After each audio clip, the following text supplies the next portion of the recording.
Aujourd'hui, nous allons entendre des leaders et les vecteurs de changement sur le pouvoir des données pour l'égalité des sexes. À l'occasion du 10e anniversaire du rapport sur le développement dans le monde 2012 consacré à l'égalité des sexes et au développement, nous allons également réfléchir pour savoir où nous en sommes arrivés ces 10 dernières années et comment accélérer les progrès et à l'avenir. Et tout ceci, c'est dans le cadre de cette initiative Accélérer l'égalité.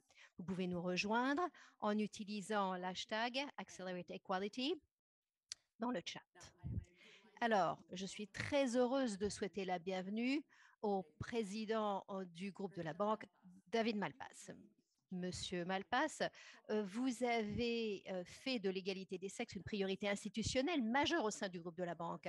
Que pensez-vous des progrès qui ont été accomplis et, selon vous, quelles sont les plus grandes réalisations, les plus grandes réussites en ce qui concerne l'égalité des sexes ces 10 dernières années? Merci, Hannah.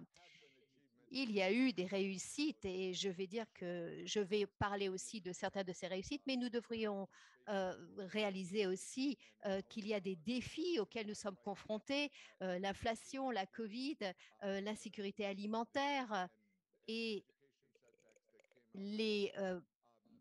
le recul de l'éducation avec Covid. Donc, c'est en fait un environnement, une conjoncture mondiale extrêmement difficile pour les femmes, les filles et pour le programme d'égalité des sexes.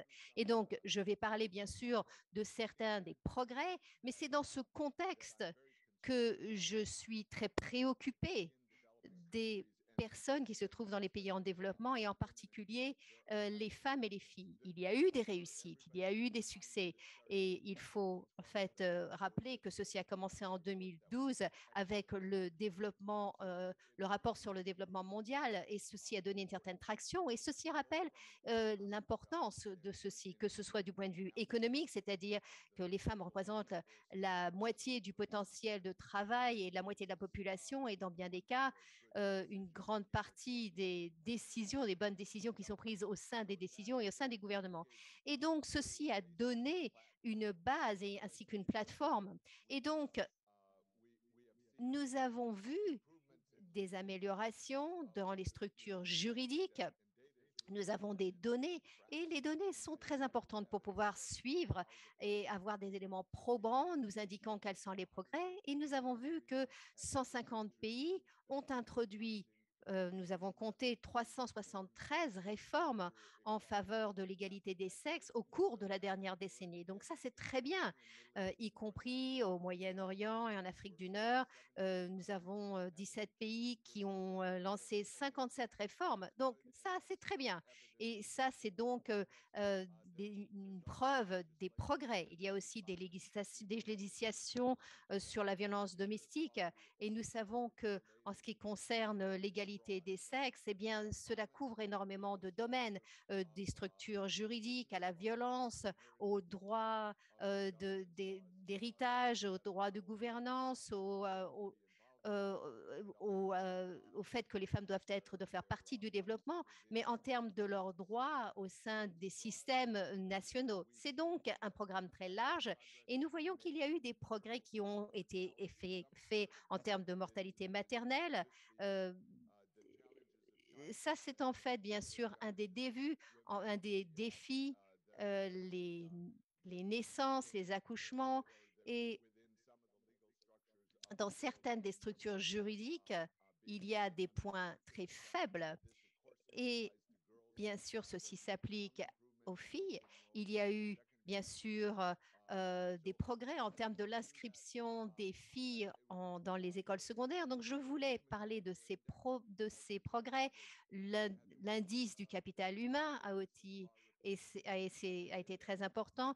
Nous avons eu donc, ceci reconnaît l'importance des femmes et des filles au sein du développement, au sein de l'éducation, au sein de la santé. Et il est bon de voir qu'il y a des progrès. Nous essayons de faire beaucoup plus de progrès en termes de numérisation, reconnaissant que dans bien des cas, les femmes et les filles sont les bénéficiaires parce que ça permet la connectivité, chose qu'elles ne pourraient pas forcément avoir dans leur structure culturelle au sein de leur pays. Et donc, en allant de l'avant, nous avons continué à Nous avons continué à inclure l'inclusion financière au-delà donc des banques, des comptes bancaires, mais aussi pour inclure des transactions numériques qui sont basées sur les téléphones, la téléphonie mobile, chose très importante pour l'entrée des femmes dans l'économie numérique. Donc c'est ce que nous avons fait. Je vais m'arrêter là, mais pour résumer, c'est en fait un environnement très difficile. Il y a eu un recul, comme nous l'avons vu, et nous voulons nous assurer que nous allons reprendre ces progrès. Merci beaucoup, Monsieur Malpass. Le programme, comme vous l'avez dit, est très large, mais il y a aussi énormément d'acteurs, que ce soit les communautés, la société civile, les gouvernements nationaux et aussi les partenaires du développement international. Je voudrais vous demander, Monsieur Malpass, ce que vous pensez, comment est-ce que le groupe de la banque a évolué pour appuyer les pays et faire progresser l'égalité des sexes? Eh bien, je vais mentionner deux choses. Alors, comment nous avons évolué à l'intérieur de la banque et quel a été l'impact et complémente ce que nous essayons de faire avec les différents pays. Donc, au sein de la banque, comme beaucoup de personnes le savent qui travaillent à l'intérieur de la banque, les femmes font partie de plus en plus de la banque, font partie et mènent sur les questions d'égalité des sexes. Il y a un très grand nombre de femmes qui se trouvent dans des postes très seniors à la banque. Nous avons maintenant une majorité de l'équipe de direction qui est constituée de femmes. Nous avons vu que au niveau du vice-président et des directeurs, ceci a augmenté. Et c'est donc, il y a une majorité et ceci est incorporé dans la reconnaissance par moi, mais aussi, je pense, par tous ceux qui travaillent à la banque, que les femmes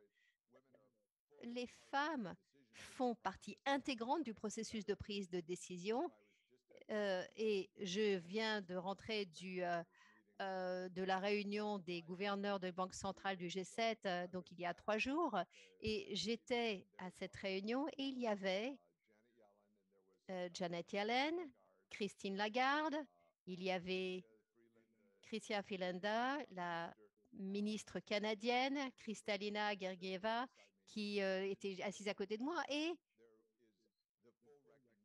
il y a donc une reconnaissance intégrale que les pays ont plus que les pays qui ont une égalité entre les sexes croissent beaucoup plus rapidement. Donc, il y a un renforcement dans le monde de ce concept et la reconnaissance que la Banque mondiale produit des leaders seniors, des cadres, donc des leaders qui sont des femmes et qui donnent et qui renforce le pouvoir des systèmes.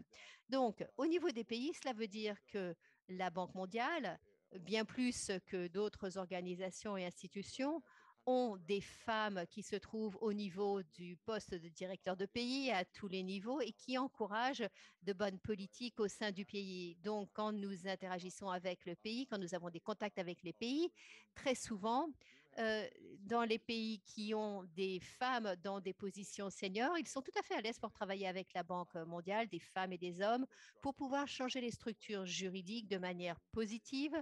Nous avons été très heureux de cette réussite en Tanzanie. Il y a un président qui est une femme et qui va parvenir à des résultats. Et donc, les interactions seront faciles. On s'appuie sur ça et c'est quelque chose qui est vrai pour le restant du monde. Nous avons été engagés dans un réalignement du personnel pour avoir beaucoup plus de personnes sur le terrain. Et très souvent, qu'est-ce que cela veut dire? Ça veut dire qu'il y a des femmes qui sont très robustes, très solides et qui sont sur le terrain, qui peuvent créer de meilleurs programmes. Et notre mission, c'est d'avoir bien sûr de bons résultats de développement pour tous dans les pays en développement, y compris et en particulier pour les femmes et les filles. Et donc, ceci étant notre but, cela veut dire que avoir un personnel sur le terrain qui fait partie intégrante de ce système, c'est très important. C'est la chose qu'il faut faire. Je vais vous donner deux exemples. Vous savez que il y a donc le projet du dividende démographique et l'autonomisation des femmes du Sahel qui a commencé en 2015. Bon, grand succès, nous l'avons élargi Mais j'essaie de trouver des programmes qu'on peut mettre à l'échelle qui commencent peut-être avec 10 000 personnes et qui sont des bénéficiaires. Et on essaye de mettre ça à échelle sur 10 millions de personnes qui peuvent en être des bénéficiaires. Essayons également d'avoir des interventions nouvelles dans la région du Sahel qui montrent clairement quels sont les défis que les filles et les femmes rencontrent.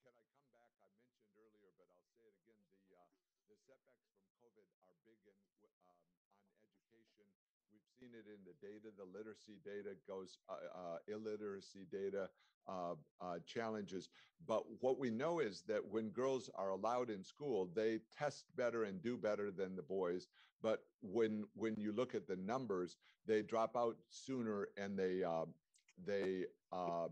are not re-invited back to school after a crisis. So one of the problems we're facing after COVID is that I visit schools in most of the countries that I go to. Just this year, in the last few months, I've been in schools in Morocco, also in Romania, and in Poland. I saw refugee children.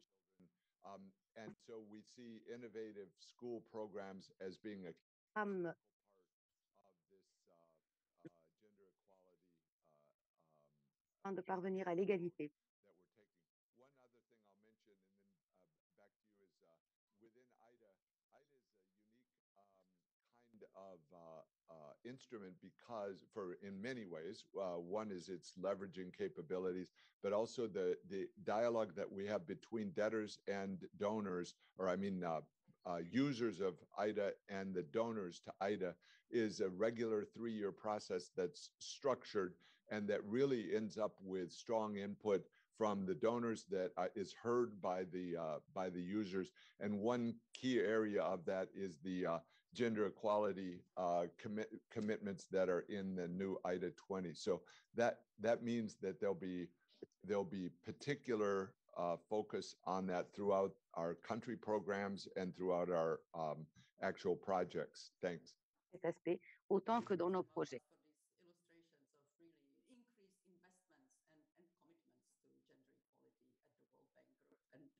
So now let's perhaps shift gears. So we've talked about the past 10 years and recent challenges. Now looking into the future, let's say the next 10 years, what would you see as the priorities to achieve gender equality and women's empowerment? Entre les hommes et les femmes. D'abord, Programs in countries as possible, and data and evidence to support that, and to see which ones are really working. In Morocco, I saw that they are using NGOs or CSOs to do the preschool, the preschool. Sorry, my phone is going off. désolé, To do the preschool and programme préscolaire.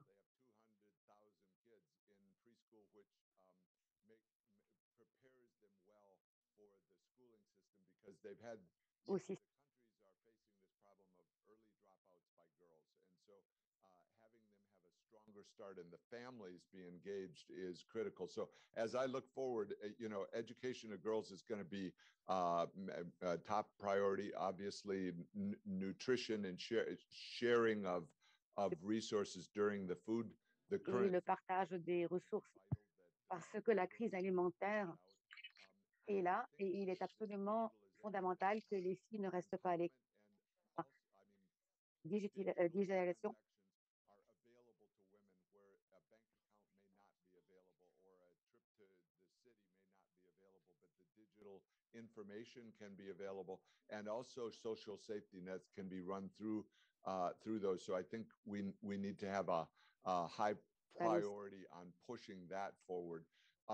The legal structures for the countries are important in terms of Elle est également très importante. violence against women being illegal for one, and being enforced as an illegal, and there being protections in terms of women able to get to their jobs in a safe way. This is a high priority, and that means investments, but it seems as if these are not expensive investments by the global standards, and they give quite a bit of payoff. We'll be doing a lot more, and I know Mamta is on today on pandemic preparedness and health preparedness, and that gets into the very important role of women health in À cet égard sur la santé de la femme. So that's a priority, and particularly when it's under as much pressure as it is now, the family planning parts of the health system are going to be critical in the quality of life for women. And you know, a lot of this just Également. really a broad agenda. If we think of, as we know from the data, the evidence that one of the big challenges women face is they and their girls are the ones that walk to get the water, and if there's not water that comes to the home, it Les takes femmes doivent faire un trajet pour apporter de l'eau. Lorsque l'eau n'est pas disponible à domicile, cela peut prendre des heures et peut être dangereux. And so having the last mile or the last half a mile for water is a critical priority for countries such as 1 kilomètre pour trouver de l'eau. all around the world. I was going to say India, but it's not. It's true in many of the developing countries that we need better access to water and to electricity as a way to make a role for women and girls more available. Que d'autres opportunités. And you know, we are continuing to push on the governance structures of communities so that women are involved. That my impression is that Les femmes countries kind of understand this agenda, and so we can attack head on the resistance spots in the world, and then face. part of this agenda, I think, needs to be persistence, doing it year after year, steadily through country programs with strong, well-placed women in the World Bank that are particularly good at pushing forward the agenda, but everyone doing it together. Est mieux capable de pousser cet ordre du President Malpass. Perhaps I would add that with the data and knowledge now, countries are in a much better position than Les pays sont dans une meilleure position qu'ils ne l'étaient il y a 10 ans, par exemple, pour mettre au point et appliquer des solutions à cet égard.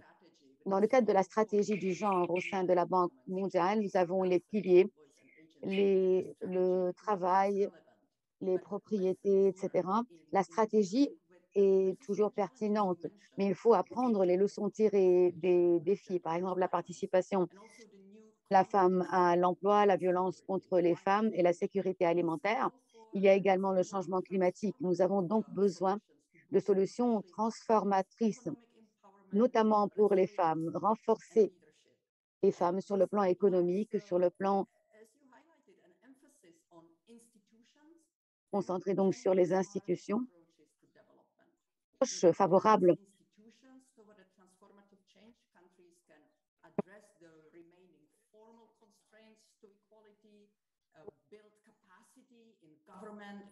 l'égalité, renforcer les capacités au sein du gouvernement privé, de la société civile, les normes à travers des contacts avec les leaders communautaires afin qu'ils acceptent, qu'ils adoptent une attitude plus égalitaire au niveau du genre. Ce qui réduit également la fragilité, améliore la sécurité alimentaire et à d'autres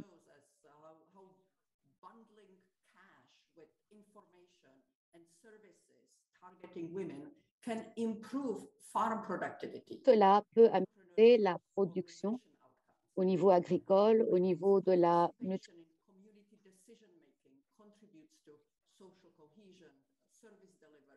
sociale, services, tous.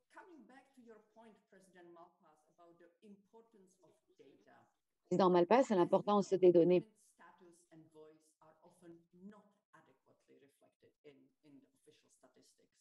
Réfléchis dans les statistiques. Améliorer les données en matière de genre.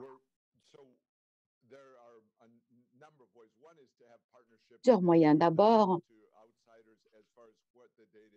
d'autres parties, savoir quelles sont les données nécessaires. Et dans les pays, nous travaillons avec les bureaux nationaux des statistiques. Cela fait partie des programmes que nous essayons de mettre au point à l'heure actuelle afin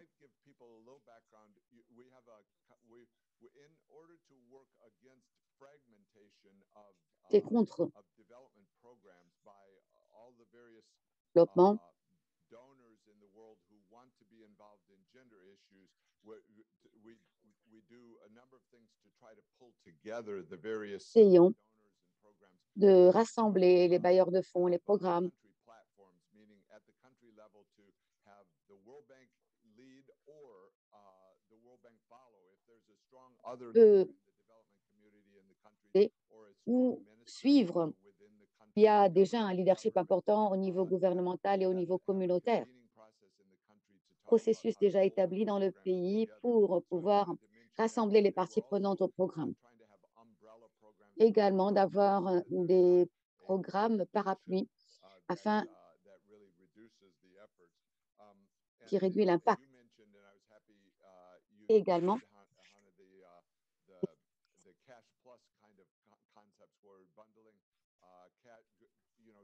donc lier le cash et à l'argent qui renforce le rôle de la femme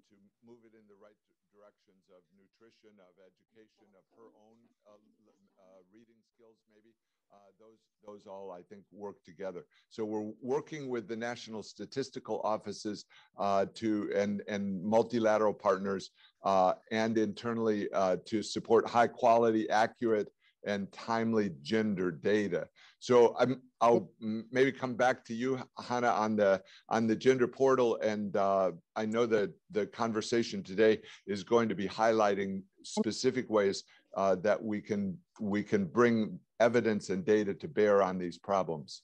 Nous permettre d'avoir les données nécessaires pour répondre à ces problèmes. As you mentioned, to advance and measure outcomes, we need to have relevant gender data. Avoir des données ventilées Empowerment, we need to have data on unpaid care work, on gender differences in access to the internet, financing and other services. de l'accès à Internet, aux finances, à d'autres services, au niveau de la propriété, au niveau des téléphones portables, autant de données essayons d'obtenir à travers le nouveau portail pour ce genre de données. Il faut qu'il y ait un meilleur accès à ce portal. Les données sont présentées de manière facile à utiliser par les décideurs politiques, les journalistes, les activistes, les chercheurs. Et nous allons avoir une présentation du portal à la fin de notre réunion d'aujourd'hui.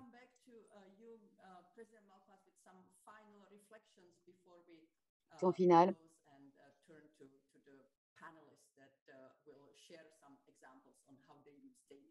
Exemples sur l'utilisation des données.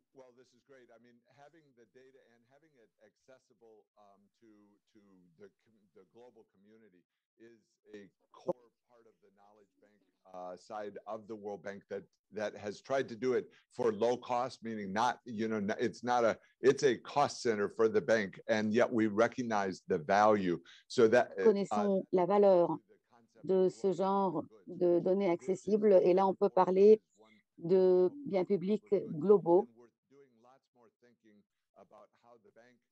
Également,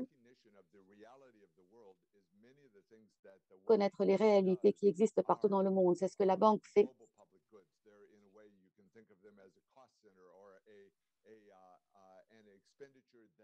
Ce sont des dépenses utiles.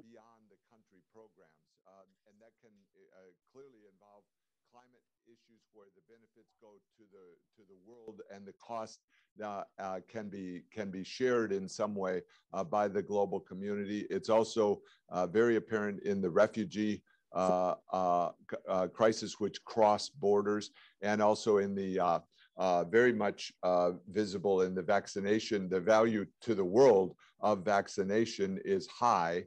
And so we're fighting with regard to COVID-19 vaccines, fighting the hesitancy there, but it applies to all sorts of health-related initiatives where les problèmes et les initiatives liées à la santé, où le bénéfice est grand partout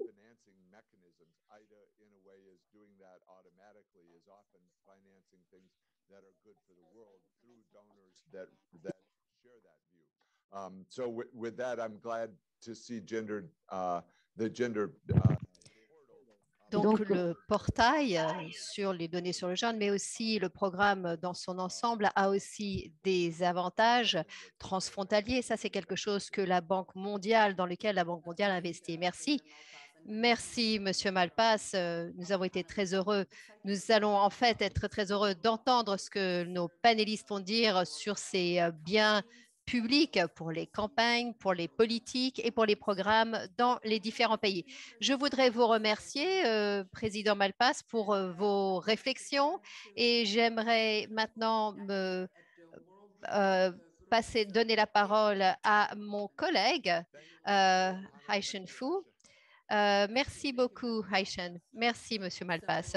Alors, Haishen, à vous la parole. Merci beaucoup, Anna.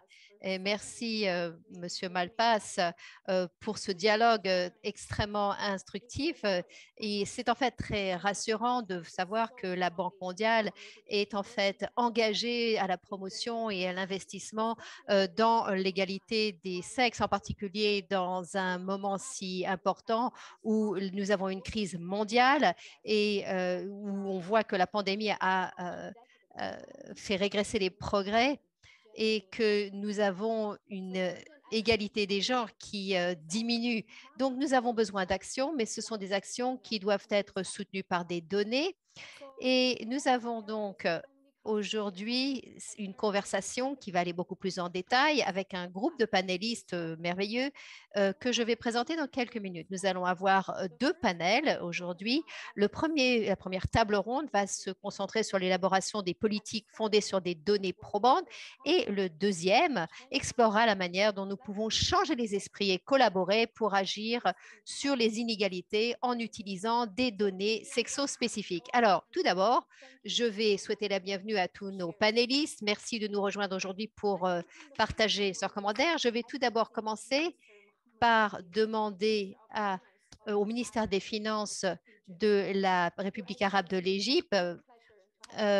Excellence, nous avons un très grand plaisir d'être avec vous aujourd'hui. Nous savons que le gouvernement égyptien a fait énormément d'efforts pour améliorer l'inclusion financière des femmes et des filles ainsi que leur pouvoir ces dernières années. Donc, si vous pouvez nous dire très brièvement quelles sont les dernières réformes que votre gouvernement a entreprises pour soutenir l'égalité des sexes et comment vous avez été, bien sûr, vous vous êtes servi des données pour ce faire.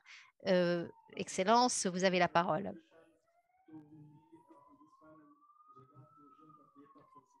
Nous sommes très heureux de pouvoir participer à ce panel.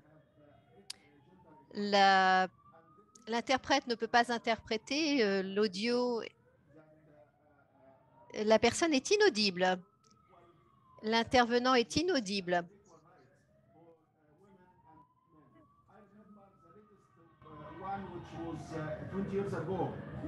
Il y a quelques années, les femmes n'avaient pas le droit de divorcer les hommes.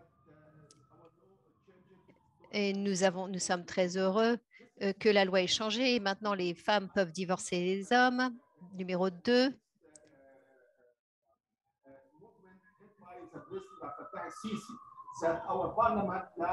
Is minimum 25% of MPs are women. Our government is more than 25% women. We have Notre gouvernement est constitué d'un plus grand nombre de femmes.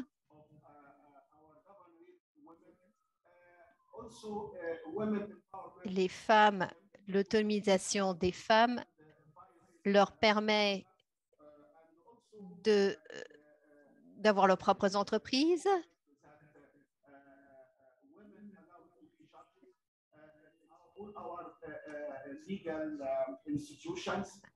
Les femmes font partie des différentes institutions. Il y a quelques mois, au Conseil d'État,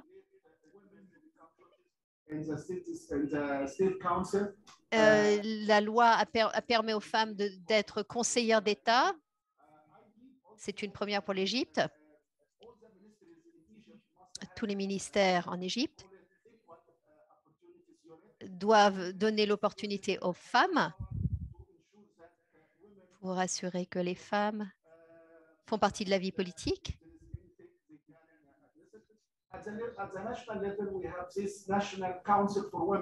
Le Conseil national des femmes se penche sur les problématiques féminines et amène l'attention des plus hauts dirigeants du pays sur ce point. La situation actuelle est très préoccupante. Nous avons changé notre loi pour assurer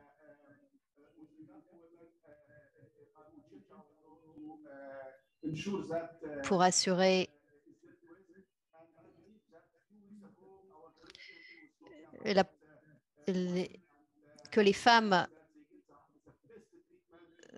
peuvent recevoir le meilleur traitement possible avec leur famille. Encore une fois, voici certains des points. Donc, l'indice de l'intervenant est inaudible.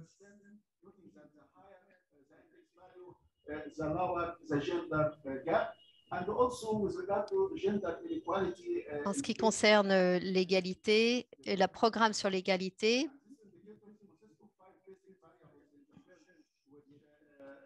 il y a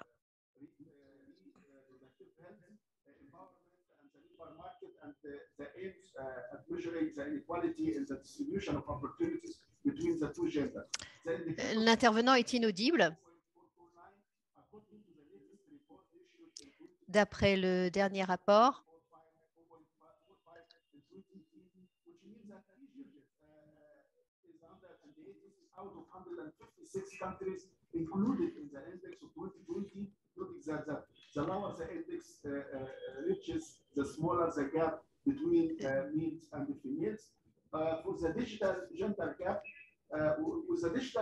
en ce qui concerne la transformation numérique et le fossé entre les femmes et les hommes, cela donne une opportunité d'inclure les femmes. Il y a donc une opportunité limitée pour les femmes d'avoir accès à la technologie numérique.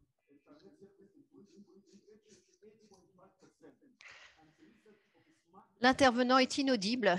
L'audio est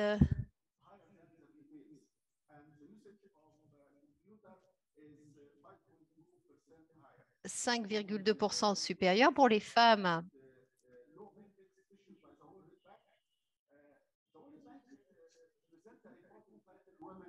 Il y a eu un rapport qui a été présenté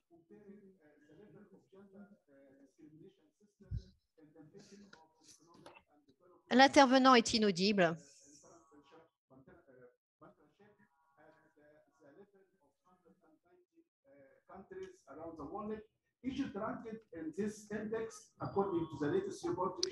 Suivant le dernier indice,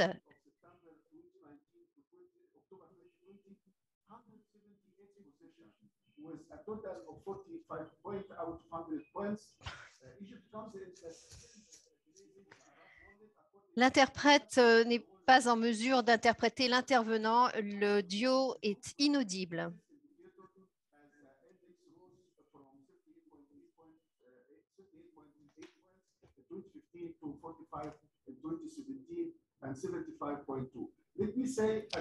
Je voudrais juste dire qu'en tant que ministre des Finances, nous avons l'opportunité pour les femmes et aussi nous avons donc un budget qui est basé sur le genre et notre budget s'approche beaucoup plus sur une focalisation sur les femmes.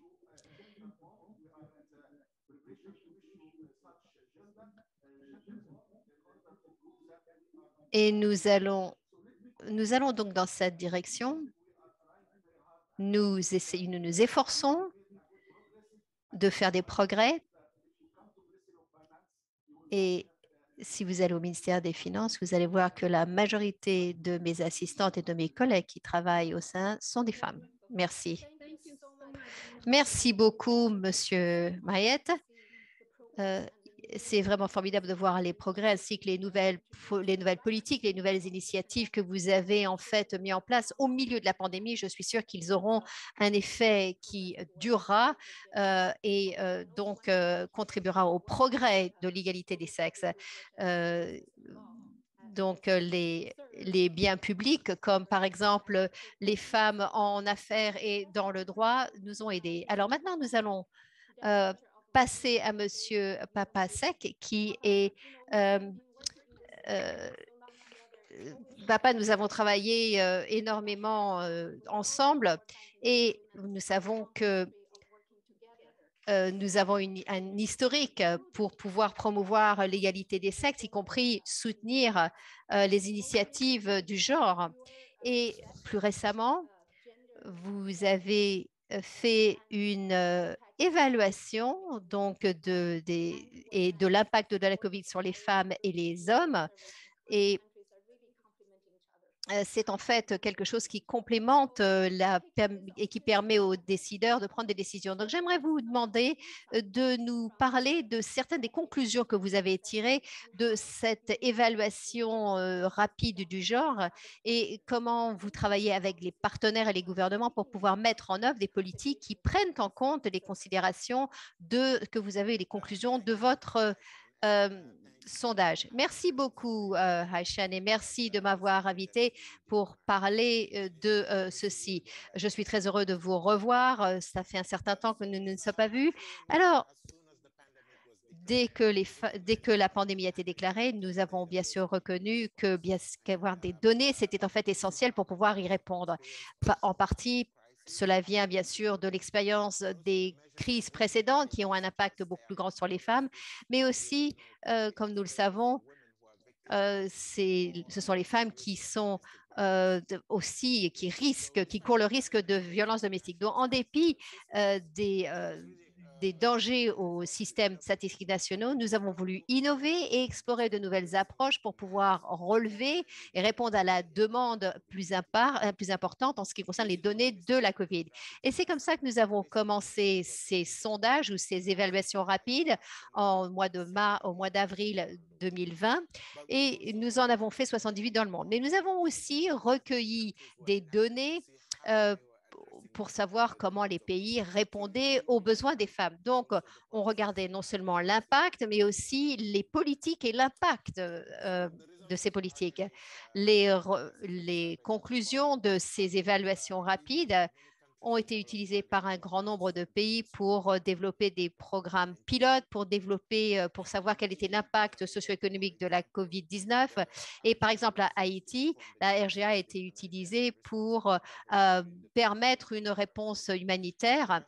Et nous utilisons des méthodologies semblables. Et nous allons au-delà, bien sûr, de la pandémie maintenant, mais nous utilisons les mêmes outils pour répondre aux urgences, aux situations d'urgence. Donc, travailler avec des partenaires en collaboration a permis d'utiliser ces données en utilisant les ministères sur le genre, en utilisant les bureaux de statistiques. Nous nous sommes assurés que ces données pouvaient être utilisées à des fins politiques. Et comme vous l'avez dit, la banque utilise ces RGE pour ses propres analyses. Ça, c'est aussi un autre point d'excellence. Nous avons collaboré avec la banque dans le cadre de la création de RGA. Nous avons aussi collaboré pour pouvoir collecter ces données et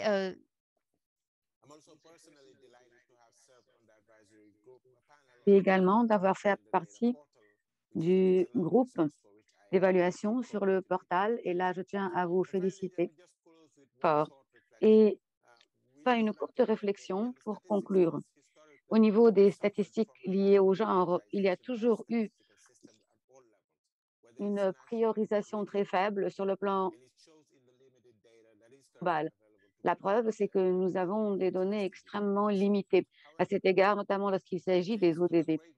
Mais grâce à l'excellent travail de plusieurs organisations comme la nôtre, la Banque mondiale, l'ONU Femmes et d'autres, Nous avons à l'heure actuelle une demande accrue dans les pays, beaucoup plus forte, au niveau des services, de l'environnement, etc., et au genre. Il faut préserver cette tendance et il faut renforcer notre soutien sur le plan technique et plus important également notre soutien sur l'investissement au niveau des données ventilées par le sexe sur le plan national, régional et global. Et nous allons travailler avec les partenaires pour trouver des solutions adéquates. Beaucoup, Papa Sec. Plaisir d'être en partenariat avec vous et nous espérons faire davantage. Je vais maintenant donner la parole à Rima Nanavati, directrice de SEWA, l'Association des femmes travaillant en Inde. C'est un plaisir de vous avoir avec nous, Rima, parce que votre leadership et votre expérience au cours des dernières décennies, des opportunités plus égales femmes. Là, cela permet de renforcer la capacité collective des femmes. Cela est très important pour moi et ce que vous faites est au centre de notre réunion. Si vous pouvez parler de votre approche, moi, travailler avec les différentes parties prenantes, gouvernement, les académies, etc. Comment également promouvoir l'importance de l'amélioration des données liées aux femmes et aux travailleuses dans les économies. Oh, merci, Mamta, Hannah, donner la voix à quelqu'un qui représente les femmes qui travaillent dans le secteur informel. Les données sont un outil très important pour nous organiser, pour aider les femmes à sortir de la pauvreté. Cela a été renforcé également par la création de la commission globale au sein de l'Organisation internationale du travail et du sommet global sur l'alimentation. Cela, bien sûr, est possible. L'utilisation des données a été un outil très important par rapport à nous. Pareil, par exemple, pour les données au niveau des filles et des naissances. Nous avons beaucoup de femmes qui travaillent dans le secteur informel et qui sont auto-employées. Nous n'avons pas d'habitude des données, mais à l'heure actuelle, à travers le statut de membre, nous avons des informations supplémentaires très utiles. Pour de la banque SEWA, qui est une des plus importantes banques pour les femmes, a permis aux travailleuses les plus pauvres qui étaient membres de SEWA d'avoir accès au financement. Nous avons développé une application pour téléphone portable pour gérer le flux de capitaux et la gestion des données. Nous avons d'autres exemples, bien sûr, pour des dernières années. À l'heure actuelle, SEWA se charge sur 6 États en Inde sur les travailleuses dans le secteur informel. Nous essayons de trouver également les moyens d'avoir un écosystème précis pour l'agriculture du coton. J'ai beaucoup d'informations à cet égard, mais ce que je tiens à dire, c'est que la banque a fait un excellent boulot dans ce domaine au niveau des données et de l'égalité entre les hommes et les femmes. La banque doit travailler avec les organisations comme SEWA pour renforcer les données existantes et afin d'investir dans la consolidation, mais également afin de faciliter l'accès aux données, non pas seulement par les autres parties prenantes, mais par les femmes, les travailleuses, afin de créer une connaissance, un savoir au niveau des systèmes des données pour et par les femmes les plus pauvres. C'est par rapport à nous très important. Nous avons la possibilité d'avoir une voix, d'avoir notre propre algorithme. Donc, je vous suis reconnaissante à vous tous à cet égard et je vous remercie au nom de toutes les organisations pareilles à la mienne afin de pouvoir utiliser les données pour reconnaître le statut de la femme. Je vous remercie beaucoup, Rim. Ça fait plaisir d'entendre parler de ce que vous faites sur le terrain et nous aimerions beaucoup collaborer avec vous. Nous allons rester en contact. Je vais maintenant passer au deuxième panel. La disponibilité des données en matière de sexe est fondamentale, mais pour avoir un impact transformateur, il faut être sûr que ces données sont bien comprises et utilisées de manière efficace par toutes les parties prenantes, les preneurs de décision politiques, les journalistes, les chercheurs et les activistes. C'est un plaisir donc de passer au deuxième panel, la nécessité de changer les mentalités et collaborer pour agir sur les inégalités et améliorer le progrès. Je vais commencer par Michael Sheldrick, qu'on appelle également Mick, directeur mondial, cofondateur de Global Poverty Project dans le cadre de Global Citizen ou Citoyen Global. Global Citizen avec des communautés pour renforcer les actions au niveau du changement climatique, au niveau des égalités.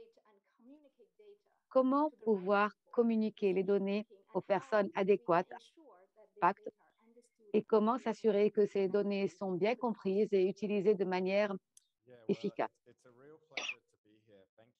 C'est un plaisir d'être avec vous. Merci de m'avoir invité.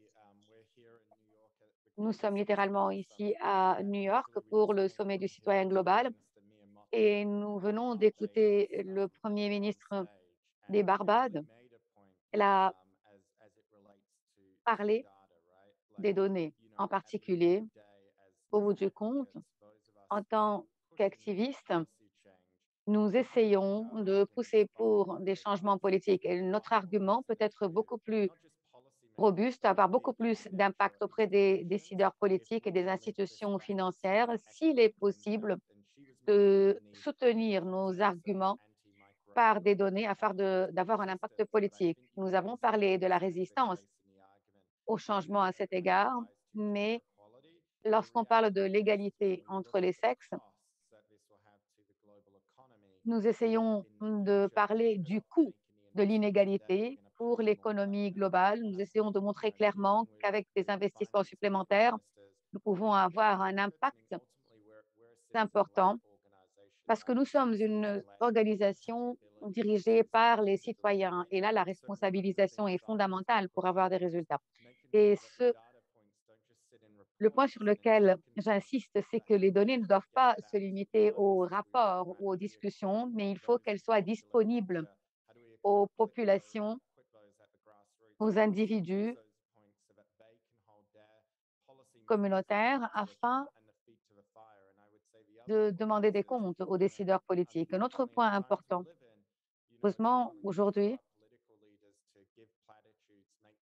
les responsables politiques font de beaux commentaires, affirment qu'ils veulent lutter contre le changement climatique ou qu'ils veulent l'égalité entre les hommes et les femmes.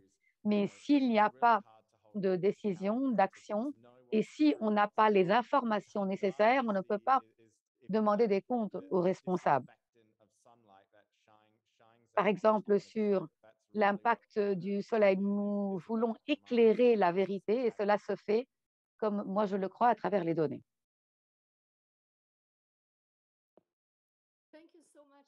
Merci beaucoup, Mick. J'aime beaucoup la manière dont vous décrivez l'importance des données de manière assez poétique. C'est très important. Je vais maintenant donner la parole à Gary Barker, le PDG et cofondateur de Promundo aux États-Unis. Nous sommes ravis de vous avoir avec nous, Gary. Travailler afin d'engager les hommes et les femmes, mais surtout les hommes et les garçons, afin qu'ils jouent un rôle dans le changement des mentalités pour parvenir à l'égalité entre les hommes et les femmes, parce que les mentalités, en fait, sont une barrière qui nous empêche d'arriver à l'égalité. Et vous vous assurez que les hommes et les garçons prennent part à cette discussion pour améliorer l'impact sur l'égalité entre les sexes. Comment utilisez-vous les preuves et les données dans vos sondages pour changer le comportement des hommes, des garçons, changer leur comportement, leur mentalité au niveau de la violence, au niveau de l'égalité, au niveau du rôle de la femme dans les communautés? Et quel est votre conseil à toutes les personnes réunies avec nous aujourd'hui sur le changement des normes sociales pour renforcer pour renforcer le développement et les politiques, pour les questions et pour l'opportunité? Nous avons utilisé les données, nous les utilisons depuis 50 ans. Nous avons un sondage sur l'image des hommes et des garçons sur le plan international et nous avons mené des sondages dans près de 50 pays. C'est le moyen pour nous d'avoir une conversation, pour ne pas uniquement dire que les hommes et les garçons participent, mais qu'ils changent également leur comportement. Et c'est un défi considérable. Au niveau des données, et là, je apprécie ce que le président a dit, pour essayer d'avoir un impact. Au Rwanda, les données ont été utilisées pour développer un modèle de formation des parents. L'heure actuelle est mise à l'échelle au niveau du pays avec la contribution du ministère de la Santé. Nous avons également un laboratoire pour l'amélioration de l'égalité entre hommes et femmes. Et donc, les données nous disent ce que nous devons demander aux hommes de faire au niveau, par exemple, de la violence domestique et comment ils doivent contribuer au travail des femmes également. Utilisons ces données pour passer ensuite à un programme sur le plan national. En Bolivie également, nous avons un sondage avec les municipalités pour mettre en application un programme de prévention de la violence fondé sur les familles et les adolescents. Et au niveau de la prévention de la violence, pour être plus sophistiqué, ne pas se contenter de parler de campagnes vagues, nous savons quels sont les hommes qui ont tendance à utiliser la violence et donc comment adapter nos programmes pour mettre un terme à ce genre de comportement en travaillant avec les municipalités. En Géorgie, nous avons essayé d'avoir des sondages pour voir si les campagnes sur les normes sociales peuvent avoir un impact.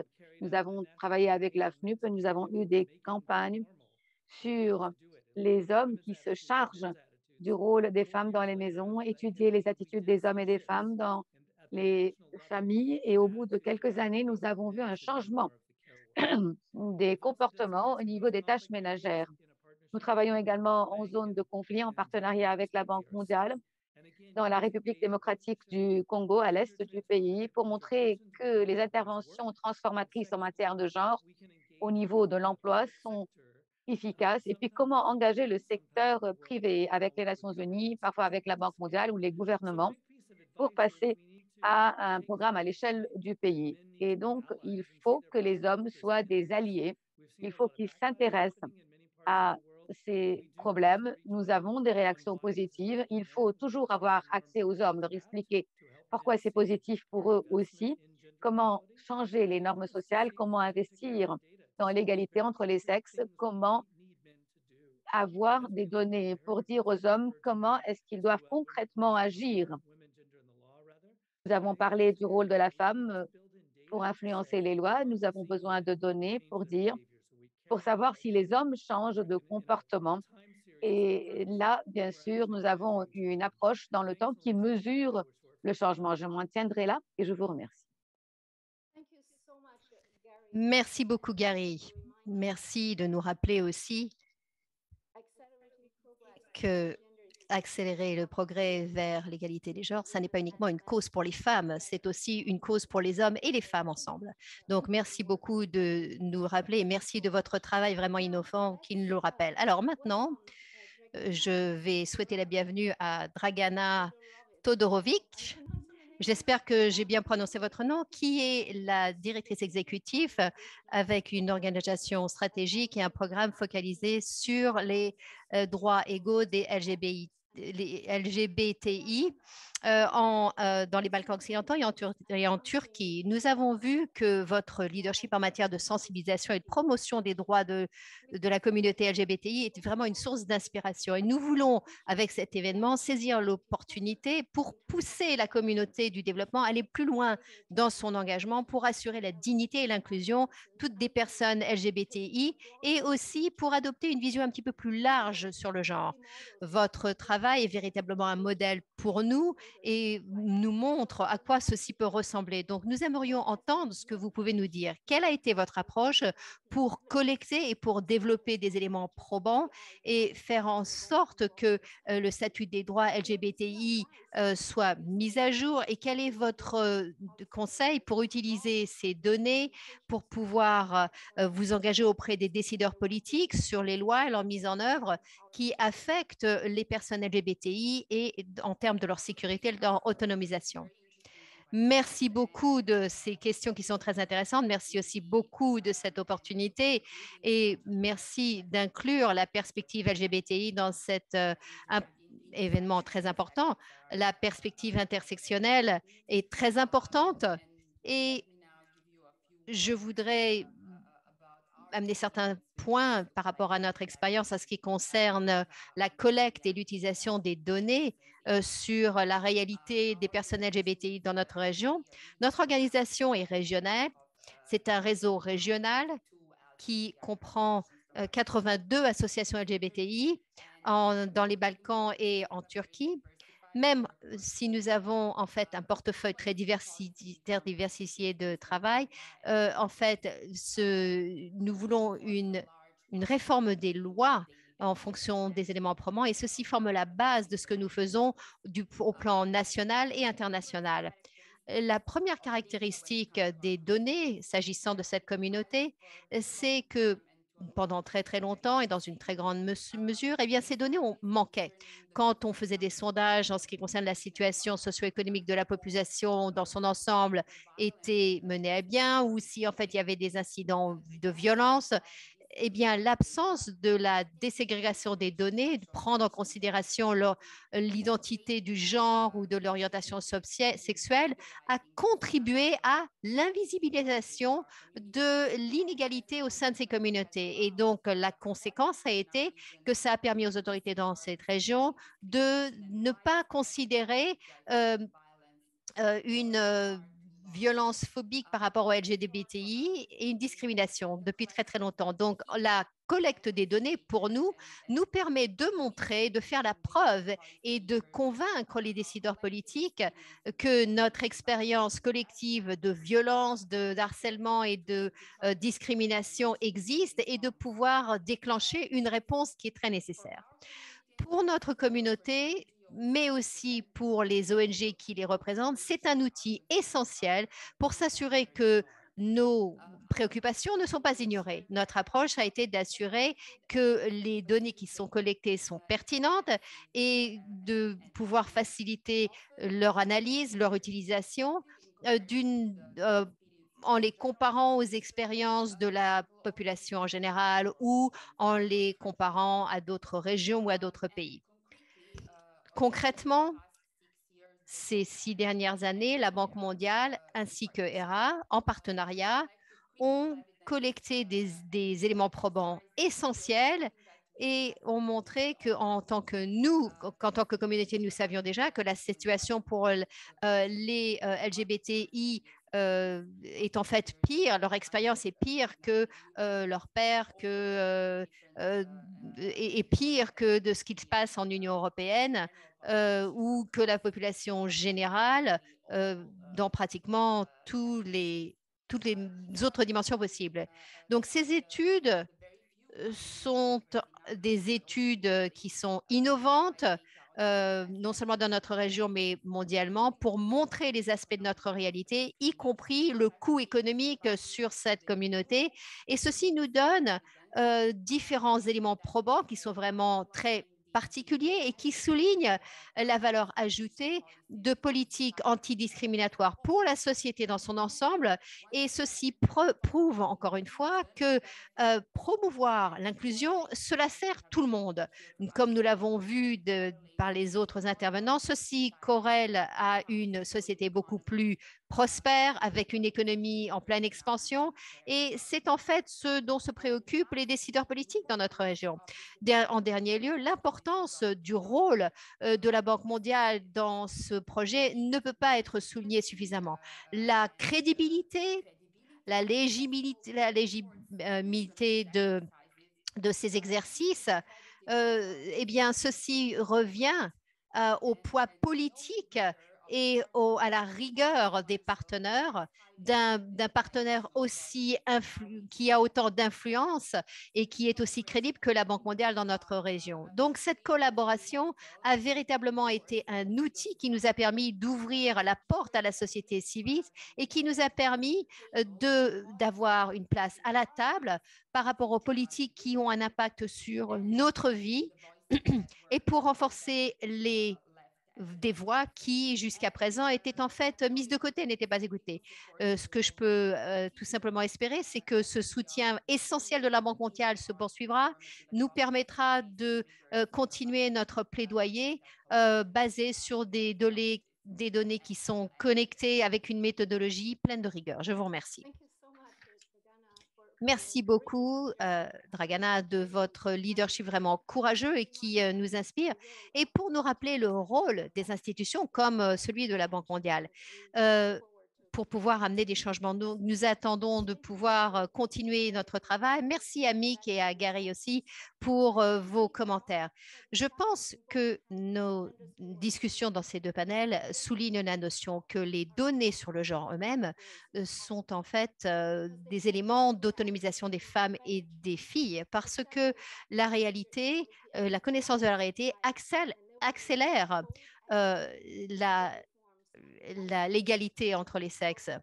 Et donc, travaillons ensemble pour pouvoir faire progresser ce programme sur le genre et accélérer les progrès vers l'égalité des sexes.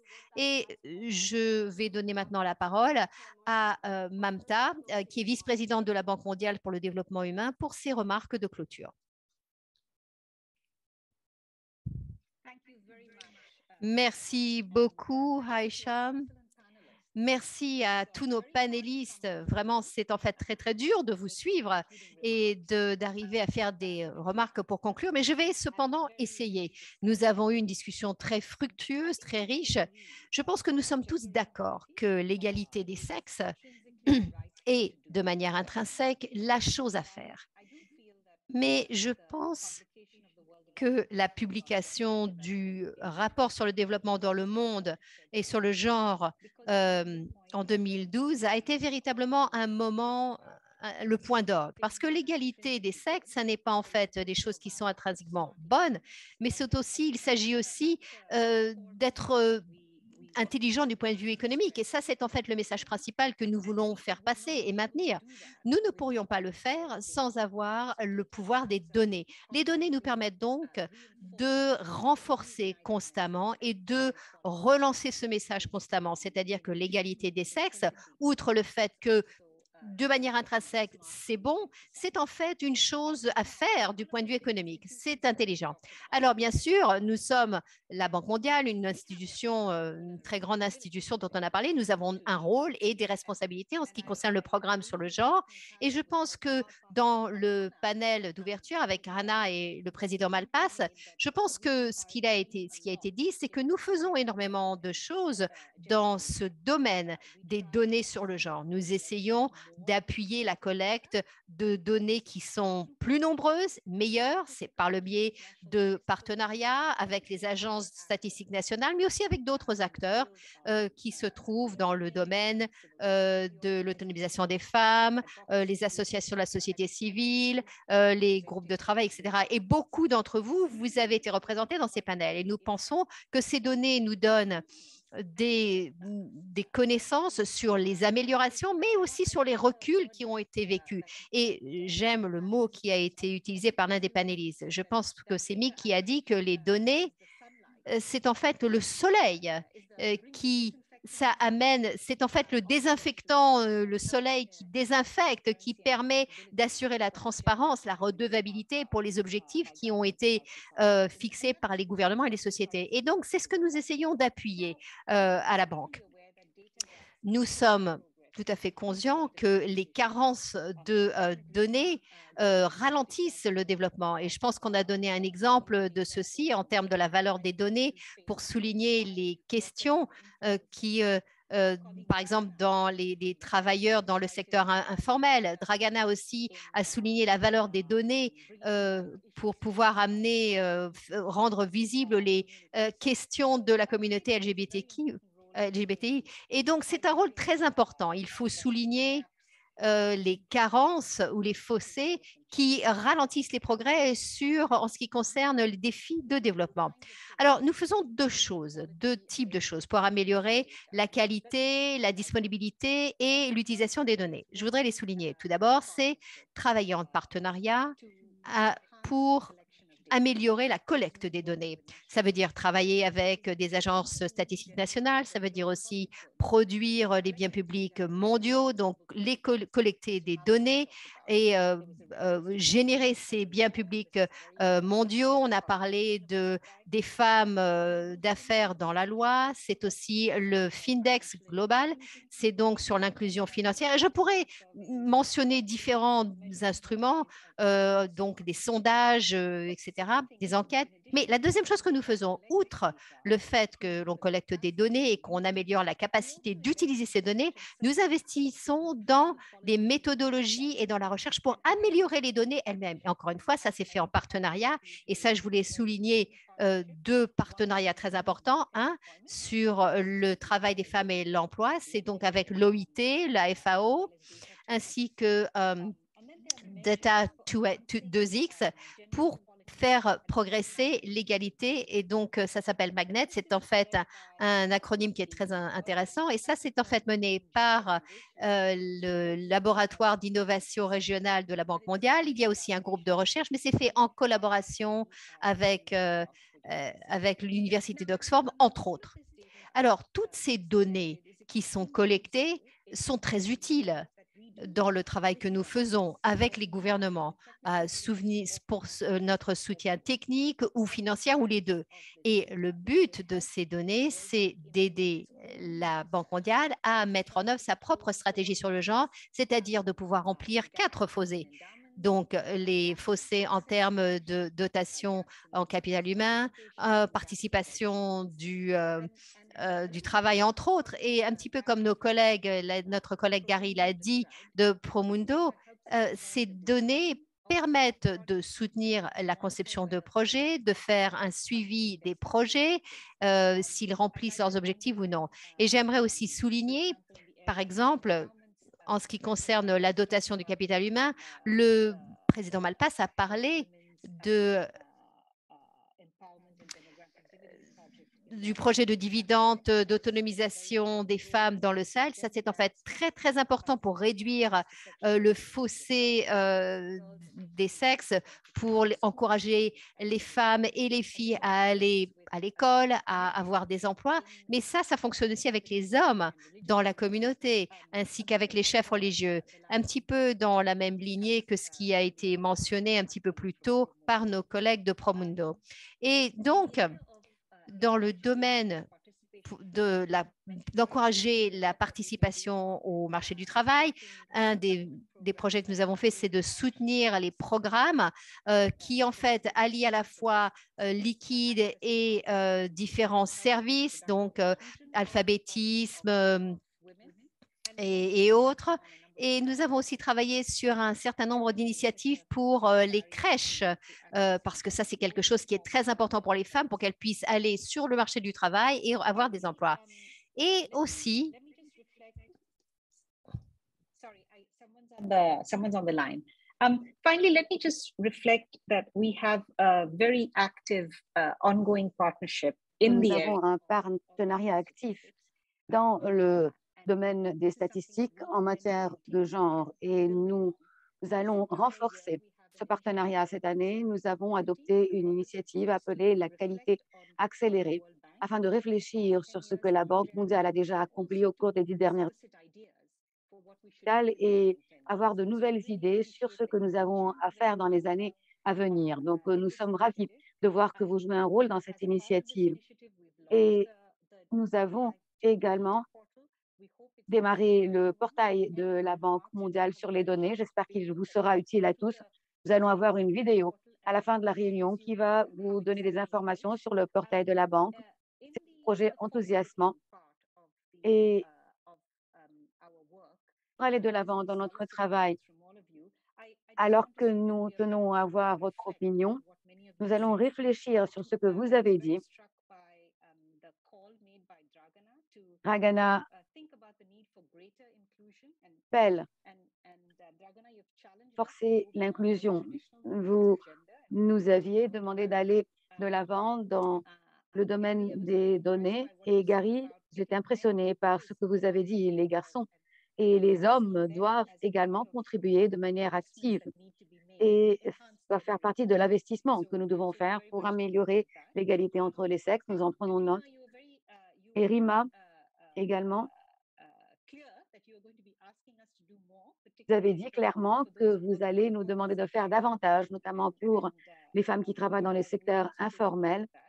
Et nous en prenons note également.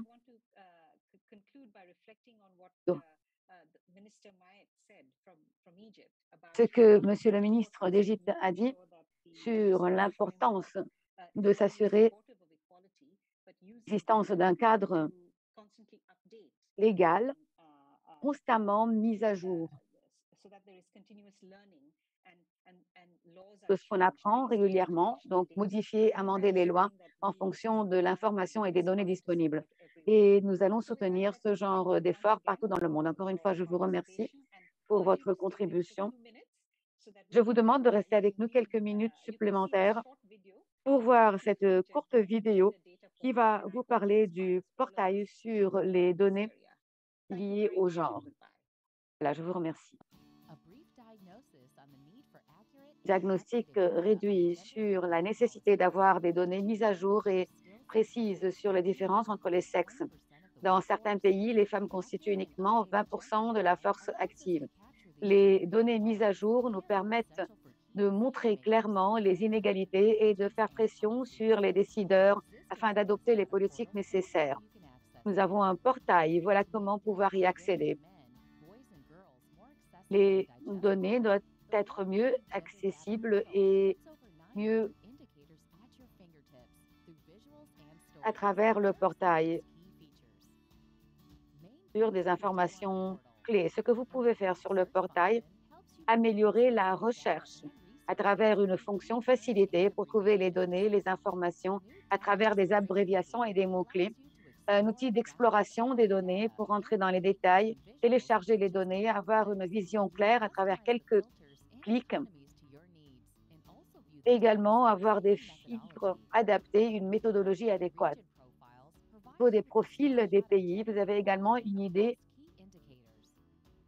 à travers des indicateurs clés de la situation de chaque pays. Vous avez également la possibilité de télécharger et partager les données à travers plusieurs formats. Vous avez des histoires interactives qui racontent une histoire et vous permettent d'avoir un accès visuel aux données relatives à chaque pays. Vous avez également un résumé des données disponibles par sujet, par pays et sur des périodes données de temps. Et enfin, nous avons des ressources dans un repositoire qui vous permettent d'avoir des informations et des statistiques diverses. Quel est le bénéfice de l'usage du portail? Il est possible de montrer clairement ce qui est invisible et cela se fait à travers des données de qualité excellente pour aider nos partenaires à communiquer, à avoir une idée des données à cet égard pour adopter des priorités et au bout du compte des politiques afin d'accélérer l'égalité entre hommes et femmes.